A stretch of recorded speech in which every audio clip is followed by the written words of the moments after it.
Apparently, there it is. Okay. Yes. Sweet. Okay.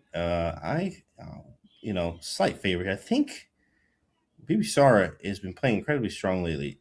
I think she might be a slight favorite, but anything can happen. I mean, Arjun was a favorite, right? So Arjun was looking good. He did great in the blitz, and then the playoff was completely different here. So in this final, Chad, who do you have here? This is another 4-game final. We are going to go over to the Open with that final after the first 2 games here. Exactly. There's only one match remaining in each of the Open and women's sections to determine this year's 2025 World Blitz champion. And on your screen right there, Bibisara Assaubayeva. This is the finals, James. Another 4-game match, so the exact same format that we have done. And of course, Armageddon, if necessary. Game on. She also just made the candidates too as well. If you guys didn't know, she's our most recent candidate. So here we go. Ooh, Najdorf. Okay, I love a little Najdorf action myself. I know you like Tamanov. I'm more of a Najdorf player myself. Love a little Najdorf. Okay, whoa. And here we go. Getting into the opening here, it might immediately be shocking that bishop is on d3, kind of in front of the d-pawn. That will probably change momentarily, but you also want to play this way as part of opening theory, so that's why the players are playing so confidently. What was this opening? For some reason, this looked like a Najdorf. I saw a6 and b5. I'm like, oh, Najdorf, but usually b5 doesn't happen that fast. So, it's just not an open Sicilian, so d4 was not played. Okay, can't see that. Okay, from here.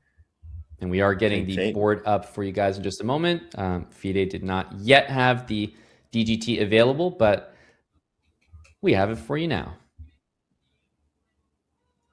Oh, I know this line. And we are caught up with the live position. This is sharp theory, bro. This is supposed to be a draw. It is. It's supposed to be. So the blue arrow is actually probably going to make many appearances here. Knight d4. We're looking at a position, first of all, for everyone watching, that is totally insane, right? Why is the king on e7? Why is there a pawn on c7? Why everything? I have lots of questions here. Where is white's rook? Can we talk about that? But what we're looking at is theory. White is down an entire rook.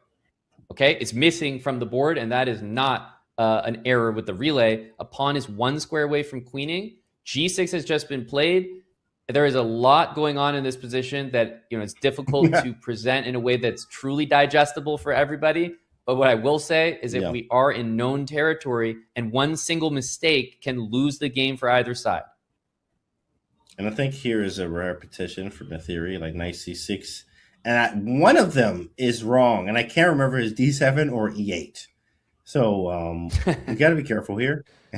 Very careful. Like knight c6 and is it king d7 or king e8?